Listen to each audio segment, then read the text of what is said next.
Ryan Reynolds here from Mint Mobile with a message for everyone paying big wireless way too much. Please, for the love of everything good in this world, stop. With Mint, you can get premium wireless for just $15 a month. Of course, if you enjoy overpaying, no judgments, but that's weird. Okay, one judgment. Anyway, give it a try at mintmobile.com/switch. Upfront payment of $45 for 3-month plan, equivalent to $15 per month required. Intro rate first 3 months only, then full price plan options available. Taxes and fees extra. See full terms at mintmobile.com.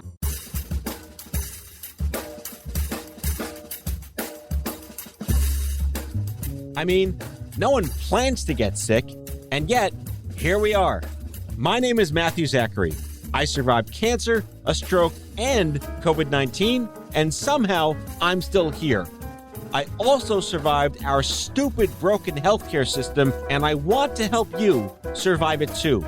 So let's go make healthcare suck less together. Because you know what? We're all out of patience. Hey, that's the name of the show. All right, friends, welcome back. Another great episode of Out of Patience coming at you. We got a very mixed emotions episode today. Taking a serious note here. I took notice of an up-and-coming rising star on Twitter, this young woman named Kasey Altman. And man, is she fierce. She's got personality coming out of everywhere. It's incredible. Very inspiring. Takes no shit. No BS. And I did a little research, and I found out that she is living with stage 4 cancer at 24 years old. Never okay. But she was a Division I volleyball player that is working for Google. Like it's like the dream job of a lifetime. And then boom. I got to tell you, I wanted to have her on the show. She happened to be in New York, and she's here in studio. I could go into all sorts of details about her story, but this is the kind of interview where you just have to listen. The chemistry, the energy, the intelligence, the perspective. Look, I was 21 and given 6 months to live. I know what this feels like. She's in that exact spot, and she is living. You're going to love what you're hearing. It's bittersweet. She's living on borrowed time, as I guess we all are. But man, again, is she living. Here we go. Kasey Altman. Kasey Altman. Hello. Hi there. Hi. Live in studio here at our script on the Out of Patience universe. Happy to be here.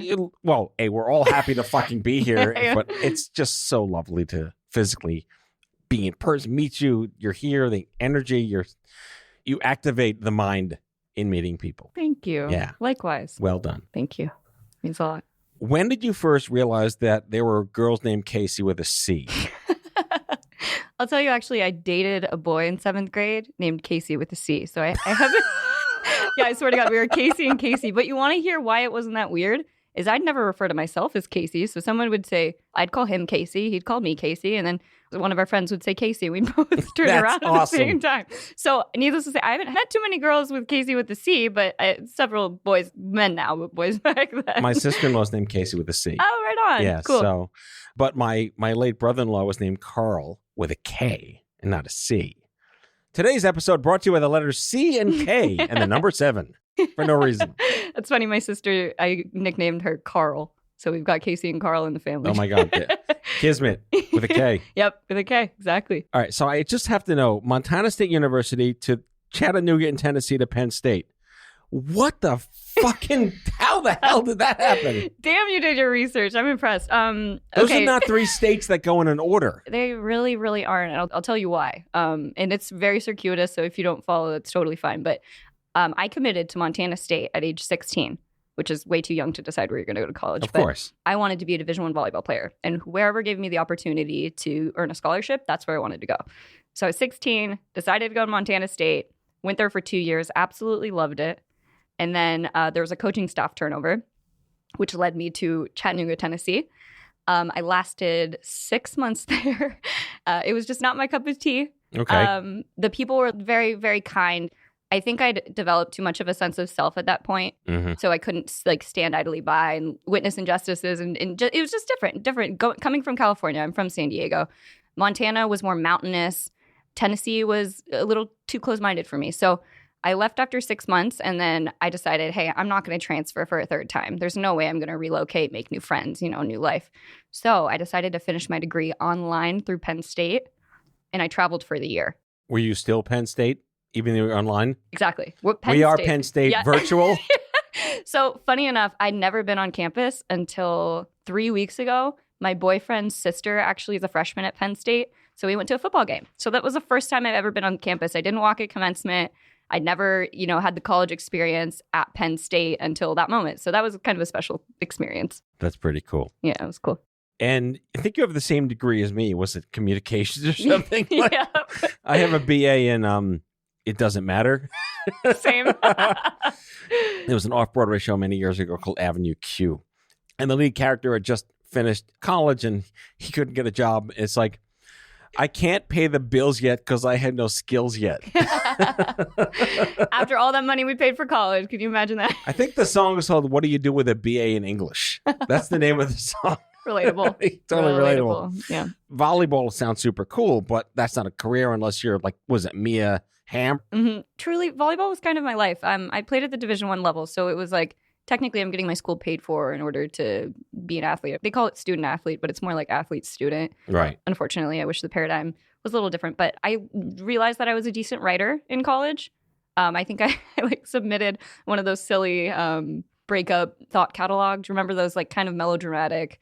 Actually, this might be more Gen Z. Ooh, I'm dating myself. I'm out. Good night, I'm folks. dating myself. But you crazy kids.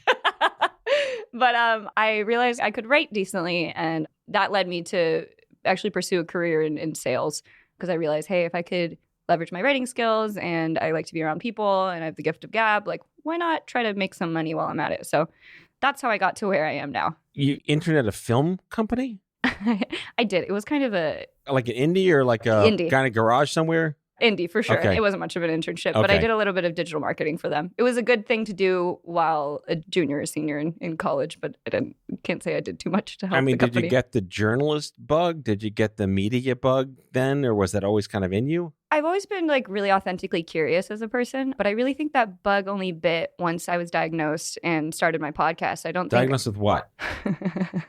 Badassery. Flair. Diagnosed with flair. Diagnosed with, do you want me to say the full name of it? It's a mouthful. It's a lot of syllables, I know. I'll let you do it because I will totally fuck it up. I have this distinct memory of first learning my diagnosis a little over a year ago, turning to my mom and saying, I'm never going to be able to memorize that. Yeah. It's fusion positive alveolar rhabdomyosarcoma. Gesundheit.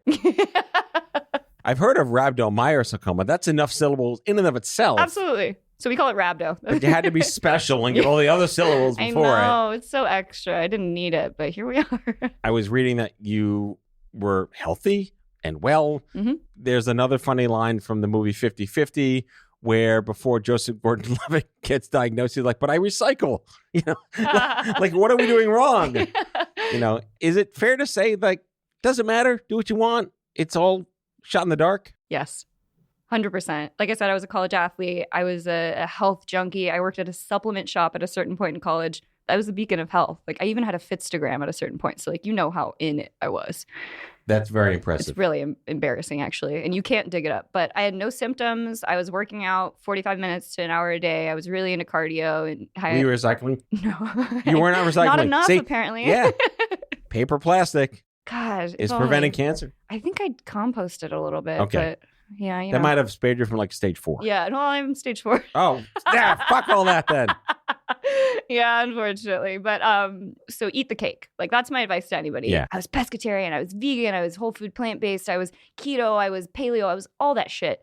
And I was diagnosed with a pediatric cancer that has no association to your diet, no genetic affiliation. And at an age way above the pediatric threshold. Totally. So it's had I indulged and eaten the cake or had the pie, had I done that, it probably wouldn't have changed my outcome because something just went awry in my body and my T cells and B cells stopped working, as cancer does. And I couldn't have done anything to change it. My diet definitely was not part of it, considering its onset is usually in 6-year-olds. So this goes back to the young adult cancer thing. It's not about what you have, it's age first. And then let's look at what your life is like because this shit happened to you. Yeah. Man, did we fight for that really hard in the early 2000s, that there's pediatric and everyone else. and this group in the middle where it's not better or worse. It could be, maybe it's not, but it's different, and here's why, and give a shit about that. You're either a baby or you're a geezer. And we're that group in between, right? And like, where do we, this process is really, really fucking lonely. Yes. And the only thing that makes it a little bit better is connecting with the community and people who actually understand it. And of course, then you run the risk of ultimately maybe losing somebody as a result of it. So it's a double-edged sword, and it's something to chew on for sure. But at the end of the day, like, we just want to feel like we're not alone. Right. And to have a community that actually understands it, like the work that you've done with Stupid Cancer, Off Script Health, and then I think of like the Cancer Patient, that amazing Instagram. Yes. Incredible. I Yes. want to know who runs it so badly, but it's just creating space for people to go through a journey that was previously really, really lonely, and it still is in a lot of ways, but creating space for us, like, hey, that's important. So I have a question about that specifically. When I stepped down, I wrote a very thoughtful LinkedIn article about my exit, why I'm choosing to do this for obviously personal reasons, but I wanted to believe that all of the hard work, all the sweat equity we put into the 2000s and the early 2010s to even invent the words young adult cancer as a thing you could say on a poster or get into a journal had paved the way to make many things less terrible. And insofar as some of our really uphill battles were like guaranteed awareness of infertility risk or pathways to student loan debt forgiveness or a oncology nursing guideline that encourages you to think of the age first. A lot of these things were fairly institutionalized and academic and public health policy-wise. Did you feel like you were treated as a 24-year-old or just as any other human with cancer irrelevant to your age? I'd venture to say my experience was unique because I was diagnosed in 2020 during COVID. Granted, I have a cancer that usually shows itself in kids aged 6 to 12. So I was in the pediatric unit, sitting on those little chairs, bright colors galore. I think they did Candyland theme for Halloween. And it's happy, honestly. Like, I think I'd prefer to be there. But it's also really, really freaking heavy seeing babies going through this, and you're scratching your head trying to figure out where the plan is and all of this and who's puppeteering these strings. It's a fucked thing to grapple with. But I would say I was treated like a pediatric patient, but I liked that. I liked that a lot more.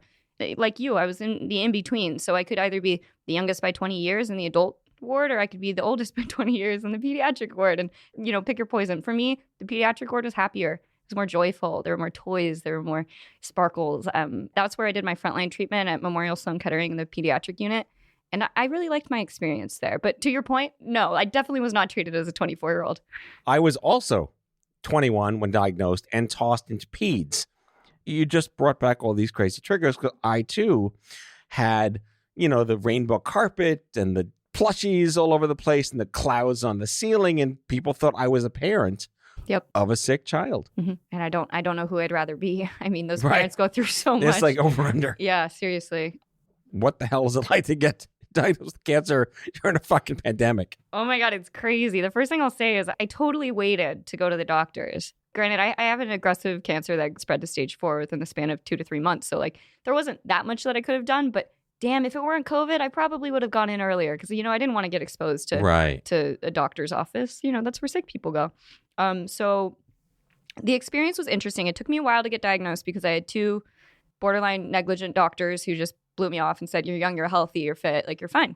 All too common, right? That's just rinse and repeat shit that shouldn't be anymore. It should not. And like, I'm glad to see other AYA patients are using their voice and exposing these doctors because, first of all, more than anyone that if you have hair or you look healthy, like you could be on hospice. Like that's no indicator of your health. Right. It really isn't. And for whatever reason, we perceive people, you're sick, you're bald, you're pale, you're in a gray of the hospital room. And it's like in between diagnosis and death, potentially, like there's a lot of color and it's not gray. It's not even close to gray. But yeah, it's been interesting. It's been really hard. I think for me, I found a lot of solace in connecting with the community through social media because honestly, that's been the only means of connection for me. Right. Because I haven't gotten a chance to really meet many people in person. But in some ways that's made people more accessible to me. So like there are a couple of people, you yourself included, I really look up to in the community, and I've gotten a chance to connect with them through the internet. And that's a luxury. That's the good side of social media. And there's obviously a bad side too, but I've leveraged that a lot as a result of, my circumstances amidst COVID. All right, we're going to take a quick break and be right back with Kasey with a K, Kasey Altman.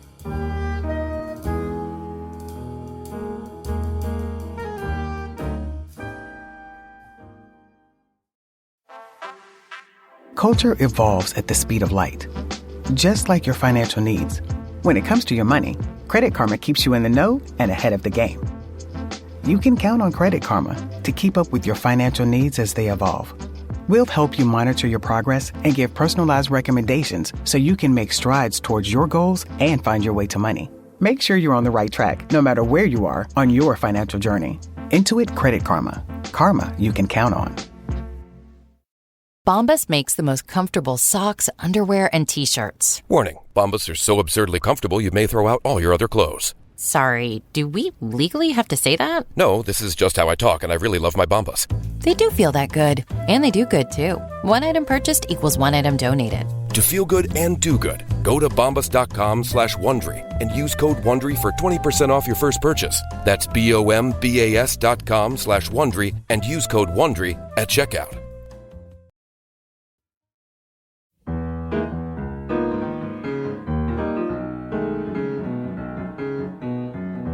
I read this thing you wrote somewhere, but you put it on LinkedIn. I do my appropriate stalking of all my guests, and I love to start conversations around the idea of choose your own metaphor in cancer. Are you a fighter, a warrior, a survivor?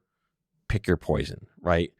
But I hate military terms in cancer.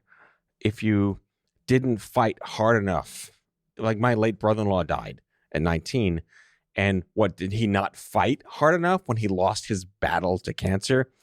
But I understand that it's not about either or us versus them. It's how you want to identify with yourself and let other people have their opinions. What's your thoughts on that? Fuck battle language. Yeah. That's my 2 cents. Tell me how you really feel. Yeah, no, to your point, with your late brother-in-law, like, here I am in the pediatric ward, and you had the same experience. You're seeing sick children left and right. Like, the ultimate tragedy of innocent, sick children. They've never sinned a day in their life. Like, their hair's on the ground. They're wailing because they're getting poked and prodded and whatnot. And if they lose their battle, is that because they didn't fight hard enough? You're right. It's just bullshit to me. And I'd venture to say I'm a survivor from day one. It's a point of contention with survivorship. Does it start once you finish treatment and you think you're probably going to outlive your prognosis, or is it the moment in which you're diagnosed? I'm a fucking survivor. Granted, I fight every damn day, but my life isn't defined by the worst thing that's ever happened to me. I'd hate for it to be. Granted, I've used it as a platform and I've shared a lot of my musings about it, but I'm so much more than my diagnosis. My oncopsychiatrist, which is a field, it's amazing. I wish I had that. I'm so grateful I do. She's incredible. Wait, that's the whole of the show. Yeah, wow. no, What? seriously. Really? Yeah, I should put you in touch with her. She's an MD, PhD at MSK. She's amazing. She told me once, change the rhetoric around you being a cancer patient and say that you're a person with cancer. Granted, it's kind of semantics, a cancer patient versus a person with cancer, but the implication is that we are just what we're dealing with, and that's not the reality. I'm a writer, I'm a traveler, I work at Google, like I have a really colorful, beautiful life outside of this gray period. This shittery. Yeah, this fuckery. But I don't know. I hate hearing when people have lost their battle, because cancer does not prey on the weak. It does not allow the strong to survive. Like, there's no rhyme or reason to it. And we've witnessed that firsthand, especially being in the peds unit. So to think that it favors those strong is just, it's a silly misnomer. If cancer ever killed me, I want people to say she was murdered by cancer. I don't want to say she lost her battle. Now that's a podcast series. Good, I'm True glad. Crime Oncology Division. Exactly my thoughts. So a little history lesson. In 1986, an organization called the National Coalition for Cancer Survivorship was born. And we profiled that organization in episode 3 and 4 of the Cancer Mavericks documentary, which is wherever you can listen to your podcasts. And it was formed by a bunch of angry people, largely like in their 20s and 30s, who just wanted to be taken seriously because the technology was finally starting to exist where you didn't die right away. And what was this country going to do from a Medicare reimbursement, from a billing coverage, of the treatments of long-term care and rehabilitation. So the word survivorship was born out of a public health policy need to create services that would be covered by Medicare in hospitals. And they had to declare that you were a survivor from the day you're diagnosed in order to guarantee you those reimbursements. That's where that started from. So the fact that we're having a conversation today about I don't feel like a survivor on the day I was diagnosed, Livestrong's earliest manifesto said we kick in the day you're diagnosed. I'm like, nothing kicks in the day you're diagnosed except diarrhea. And constipation. And either one. Pick your side effect. But help me, this old geezer who's turning happily 48 in 6 months. Happy birthday. We didn't have, the interwebs and the fancy shit. We had like AOL floppy disks and CompuServe and all sorts of crazy crap. What was it like for you to use the internet for something you never expected to have to need it for? It's been grounding, personally. This is also a polarizing topic. People either like to be very private about their cancer journey or very public about it, and I chose the latter. And I'll tell you why. It circles back to the loneliness. I found going through cancer in secrecy is the most isolating experience you can imagine. And the reality is there's so many other people who experience it, but they aren't often portrayed in the media. So you don't know that these people exist until you find them through communities, maybe online or other. For me, it's a conduit of good if you let it be. And there's a very dark side to it, much of which I've been exposed to. I'll get like hate comments on my tongue-in-cheek like TikTok posts these days, and it's a really trippy experience. But I've found it to be fortifying, grounding, not only from a community standpoint and just a support and love and, even prayers, like any good vibes, any good energy, like I will take that. It can't hurt. But also from a medical standpoint, I found that getting the word out and going on podcasts or doing as much exposure as I possibly can for myself actually sets me up for a better scenario medically. Because more people know about it, especially when you're dealing with a really rare condition. People won't know to come across you until word's out. So I've done a little bit of fundraising. I've done my podcast. I probably overshare on Instagram. But I've received some pretty positive feedback from not only the community and newly diagnosed people, which, by the way, that's like one of my favorite groups to penetrate because I was there a year ago and I was so lost and lonely and sad and like stage 4 at 24, like where do you go from there? My life just started. For me, it's been a conduit of good. I just need to remind myself to not ride the highs just as much as I can't ride the lows, because sometimes I'll get a troll telling me how ugly I am on TikTok. And I'm like, that shouldn't hurt my feeling, damn it. Because I don't care. Like, I don't care. I'm so much more than my looks anyways. I mean, that was proven when I went bald for a year. Like, we, especially as... You're adorable, honey. Adorable. But even if I wasn't, like, who gives a shit?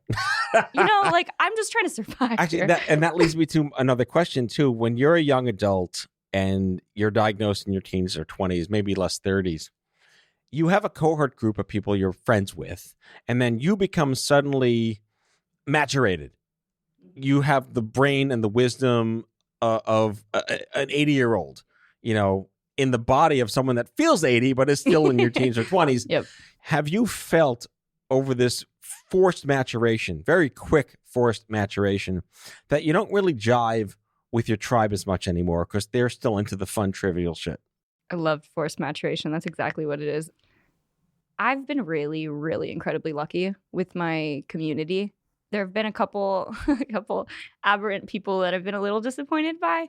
But generally speaking, my friends have shown up for me in ways that I couldn't even fathom. Like, I've bopped around the country a little bit just pursuing treatment. I actually moved back to California for a trial that fell through. And then I moved to New York 2 months ago to pursue treatment on 2 lesions that came about in the last couple months. So I move around a lot, and I'm going to Cleveland, LA, Florida. Like, that's my plan. So to be present in my life, you have to be like an active participant in what I'm posting on social media, when I'm FaceTiming you or calling you or talking to you or occasionally seeing you in person. Right. All of my people have made an incredible effort. And I really felt like they valued how finite my time feels on this planet. Right. I don't know if it is. And honestly, like, I have so many options that I could very well live another 50 years. But I'm also rooted in reality. I have some cannabis oil over here, by the way. I actually heard My secret stash of cannabis oil. And essential oils are really good. Yeah. That's another funny thing is people online telling you what cures your cancer. Well, so Stupid Cancer had one of the very first Facebook pages in 2008. And God knows the cannabis oil douchebags were there on day one. No, it's incessant. It's everywhere. Did you ever at any point feel pitied? Yeah, for sure. And I still do. Stage 4 cancer on paper is like such an imminent death, even though it really isn't anymore. Like there are a lot of like radical remission survivors, and I aim to be one of them, knock on wood. But I felt in certain instances that I am the tragic story that people from high school, when they're feeling bad about their life, they'll turn to my Instagram page and say, well, at least I'm not her. Oh, God.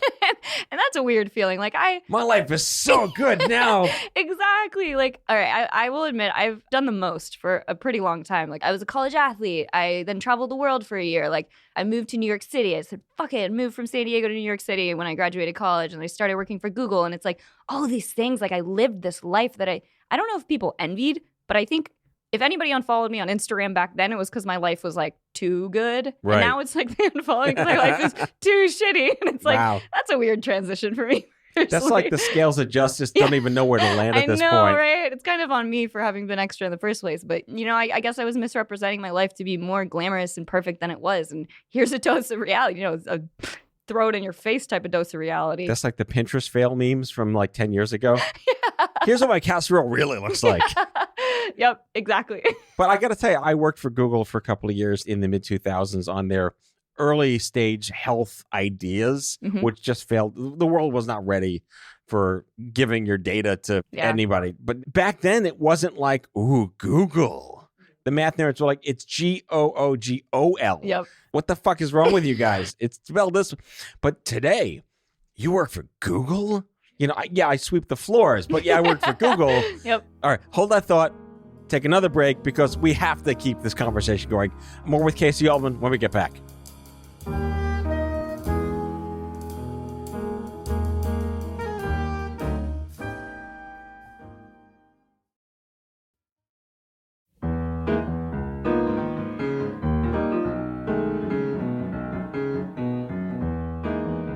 Google. What do you do at Google? How often do you Google while you're at Google? I Google every day, all the time. I actually don't use YouTube that much, though, which is kind of a Gen Z part of me. But I work in the new business sales side of things. So I basically consult businesses that are new to the Google Ads suite on, hey, what are your marketing OKRs, KPIs? How can I help you get there by way of leveraging the Google Ads suite? So maybe that's YouTube ads. I sold my soul to the corporate devil and I sell people's data for a living. But honestly, I got hired there. 3 months later, I was diagnosed. So thank God for their incredible they have great healthcare. Health insurance. They've always had great health insurance. Out of this world. I think my max out-of-pocket deductible, which, by the way, hit January 5th, $2,600. Right. Like, mind-blowingly good. Yes, so Google is notoriously well-known on the good side of reputation for having a kick-ass, insanely beneficial policy for employees. I'm really, really lucky. I really am. I actually was laid off right before then. During COVID, I got let go from my job at Greenhouse, which is a tech startup, and I was on Cobra for 3 months. So imagine had I gotten diagnosed during that time. It just would have been a different experience. Timing. Exactly. Well done. Yeah. Good for you getting diagnosed well into your new job. Thank you. I appreciate it. Take a bow. I want to get into podcasting because I come from an age where it was just online talk radio. And then someone said, we're calling it podcast because there's an iPod and we listen to things on an iPod. And now I'm going to talk and you're going to listen to me talking on your iPod. And it's podcasting. Do you feel like the word podcast has been corrupted for people that just think, oh, it's either Joe Rogan or some schmuck in a sewer with a microphone yelling at the sky? Is that us? We're the schmucks in the sewer. No, I got a real show. You do. You are not a schmuck at all. I want to make you this. You belong on the air. I would love to be. I think what I'll tell you about podcasts is it's absolutely saturated. There's a podcast for every damn thing in the world. And it is, I think it's suffocating. I think it's too much content. Right. I mean, there's an oversaturation of content. It's the opposite of TikTok. On TikTok, there aren't enough posters, but there are a lot of users who just scroll. Right. Podcasts, there's so many podcasts. So it's like, how do you even know what's for you? I'm not bothered by the term necessarily, but that's probably the Gen Z in me speaking out. What I will say, it's an amazing forum, and it really allows you to connect with people. Like, listening to the episode with your kids, I feel like I got to know you on a level that I don't think I would have gotten a chance to otherwise. Like, very special experience. So I think it allows listeners to really connect with the hosts, which I appreciate, especially in this virtual world. But yeah, I wouldn't say that it bothers me. But I remember radio talk shows. Those were the freaking best. I wish we could bring them back. Well, let's talk about your show, The Reroute, because you do it well. Thank you. And I think it's because you have a penchant of media, baked into your DNA. Most people don't. Most people don't have a vibrant personality or one that they could turn on when you click record. For me, broadcasting is all about entertainment first. Mm-hmm. Back in the day, it was like, I'm a blogger. And now it's like, I'm a podcaster. I'm a podcaster. God knows what's going to be next. I feel it's diluted the value of the talent for great content to be consumable. Totally. Completely agree. Yeah. Especially in healthcare. Yeah, for sure. Because it's boring as fuck most of the time. This is the be. healthcare podcast. Are you bored, folks? Are you bored yet? But see, Are you not entertained? If you do it right and you have a storyteller like you, like I'm taking notes from you in my head right now about how you're able to articulate stories. And like, I'm nascent to this. I don't even have the right equipment. But... I've been doing theater since 1991. And it shows. But that's what I'm saying. It's all theatrics. When you can't see it, it's very different. When you have to hear it, you want to stay engaged. I listen to a very specific number of shows of all genres, but I curate it based on how enticed I am by the psychological dynamic of the host or the narrator. I need to be triggered in a way that just captivates me, that I can't wait to hear what they say next. No matter what they say, I love the way they talk. So that's discerned by the person that you have on, or it's the character of a host, but I think we've lost sight of quality, and it's too easy to do it. And my generation and older think that podcasts are just Zoom calls you only listen to. And we're media people. We want the highest quality audio. We want noise canceling, noise gate reductions. We want de-echoing, these things that people don't consider. It doesn't take away if there's a great podcast with lower audio quality. It could be a great show. But this is broadcasting as an art that I hold very near and dear to my standards. And I coach and I advise and I encourage people that want to get into podcasting, to not do it. And if they do want to do it, read my blog, don'tstartapodcast.com, folks. That's a real thing. That is really, I have to check it out. You're going to write a blog and then do a show about my blog and this show. We're the perfect collaboration. Absolutely, yes. So what encouraged you to get into this? And you've had incredible guests on your show. What are some of your favorites? I love connecting with people. I love hearing unique stories of overcoming. That's why I started the Reroute. It's all about life's pivots and how people overcame what. Because so often you're on top of the mountain and you're looking down the mountain and you say, hey, here's how I climbed up of it. But seldom do we talk about the grind, the climbing up the mountain itself. So I think allowing people the forum to talk about their struggles and what actually helped. Were there any mentors? Were there any sayings? Were there any affirmation? Like, what actually helped get them to that place on top of the mountain? That's been helpful for me and fulfilling and fortifying even in my own, mountain that I'm climbing right now. Metaphorically and physically, sometimes it feels that way. Of course. Absolutely, of course. Let's get a little deep here. Like, how are you dealing, like at 3 a.m, when your brain just runs amok and you can't control yourself? How are you managing your life in those isolating moments, even though you may know you have a tribe when you wake up? I have those 3 a.m. moments a lot. I have moments where I can only lay on my bed and stare at the ceiling. No matter where I'm living, I'm staring at the same popcorn ceiling. So it's paralyzing at times. Prozac helps. Ativan helps. Having a good community, a great boyfriend, great parents, great family, that helps. But you're still going to experience some of those lonely, lonely moments that we've talked about. Like, how I deal with it is I hold on to this with literal white knuckles at times. If I'm living a miserable existence, why do I want to extend my life? Right. And I hold that near and dear to my heart every single second of every single day, which is probably undue pressure sometimes to be happier than I feel like I need to be in a given moment. But I think it's a good lesson. I mean, so much progress has been made in the world of cancer treatment. For my cancer specifically, I've been on the same protocol for the last 20 to 40 years. And then at recurrence, everyone just goes in different directions and pursues different clinical trials. And I'm now at that point because I've had a recurrence. So I'm in no man's land. I don't know what's next. I don't know how much time I have left. And granted, I know what my prognosis says, and I know that it's not very great. but what can I do with the time that I've left on this planet? Hopefully make some kind of impact, or at least expose people to these truths, because cancer is always like, my friend Leah Schuster-Beer at Alula always says, cancer is like wrapped up in a pink sparkly bow, and they like make it pretty, and people talk about losing your hair as if that's like the biggest part of cancer. It's a huge deal for a lot of people. It wasn't for me personally, but how about losing your life? How about fertility? Right. All these things that you mentioned. Like, there are so many more layers to cancer that I don't think there's an accurate light that's shed on them. If I can do that with the time that I've left on this planet, whether it's, 3 years or 30 years, why wouldn't I do that? That's profound shit for a 25-year-old. I have a lot of time to think. I mean, it's unsurprisingly profound shit, because this is just the world we live in. This is our Apple core. Yeah. I want to wrap up with you sharing with our listeners some of the key life hacks you've managed to weave for yourself. What has been the bat belt of tools? Yeah, I'd say Netflix. Yeah. Netflix is a big one. I got a puppy. That is the biggest word of advice I could give anybody. What kind of dog? Mini golden doodle. Oh, lovely.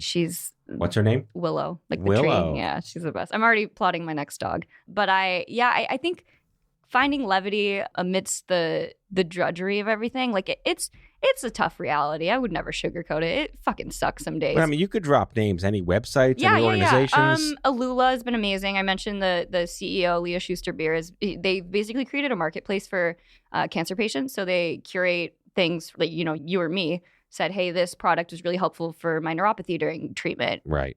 Use this product. So that's been a good resource for me personally. The cancer patient, that's a big one on Instagram. And hopefully they're listening again. The cancer patient on Instagram. I hope so. I'm a big We'll fan. tag them. We'll tag the fuck out of them. And then Suleika Jawad is one of my absolute favorite Adore people. her. You know her? Upset. I met her when she was doing infusion at Sloan Kettering the month she was diagnosed. Wow. We've been friends ever since. She's amazing. Out of this world. Yeah. And her book is Between Two Kingdoms. Yeah. That's like full plug for Suleika Jawad here. Full plug. She has given voice to the voiceless in a lot of ways, and just been such a guiding light for so many people in the community. I'm just so grateful to know her and adore her. So yeah, those would be those are probably my big ones. And then of course Off Script Health and Matthew Zachary. That's a top one too. I know that guy. I do too. He's an asshole. Fuck that guy. Yeah, right. I want to hear your resources before we jump off. What would you recommend? Well, when I was sick, there was nothing at this point, but I would say one of my favorites is The Mighty. TheMighty.com, founded by my friend Mike Porath, has like millions of people. It's like a kinder, gentler Facebook for health issues, mental health issues, and it's way better policed and democratized in a great way. And it's private sector, but people find so much value on The Mighty. And things like BetterHelp and Talkspace also are printing money in the best sense, because they're now private sector platforms that give you permission to be vulnerable to someone who understands you and is a better use of your time in today's information technology age. My two favorites in the private sector are going to be BetterHelp, Talkspace, and then in the community space, it'll be The Mighty. I can't wait to check out The Mighty. Never heard of it's a it great platform. Full plug for The Mighty, by the way, listeners. If you don't know it, we'll put links in the episode description to The Mighty. But you and I could talk forever. I would love to talk to you again. I know you're only in New York a short time before your little Army brat tour of clinical trials around the country, which is not okay that you have to do that. Yeah. But this has been just so fantastic. Likewise. I've loved every second. Yeah. Kasey Altman, young adult cancer survivor, podcaster, broadcaster. Where can people find you? What's the most important call to action you'd like our listeners to take to get to know who you are? I'll plug my Instagram. It's Kasey.Altman, Kasey.Altman, Altman. I'm really accessible. I also have an Instagram for my podcast if anyone wants to DM me there. And one for your puppy? No, unfortunately. I didn't start it when she was a puppy. So now she's a year old and it's like she's over the hill. Time. Way too late, too right? Dumb. Yeah, not a thing. But don't worry, I have 2 highlights on my page. So you can definitely check her out there. Kasey with a K. That's me. Altman, Altman, on Instagram. You are an extraordinary human being. And thank you for coming on the show. The feeling is so mutual. Thank you for having me. That's all for now. If you like the show, be sure to subscribe, leave a review on Apple Podcasts, follow us on social, and tell all your friends to listen. Tell us what you'd like Matthew to cover in his next episode by leaving a message for us at 855-AUDIO-66, and we might just use it in a future show. Out of Patients is a product of Offscript Health. We are a healthcare engagement company built for patients and caregivers by patients and caregivers. Our executive producers are Matthew Zachary and Andrew McDowell. Our senior producer is Betsy Shepard. Our host is Matthew Zachary. It is recorded, mixed, and edited by Betsy Shepard. For advertising and media inquiries, email media@offscript.com. That's media@offscript.com. For more information, visit offscript.com.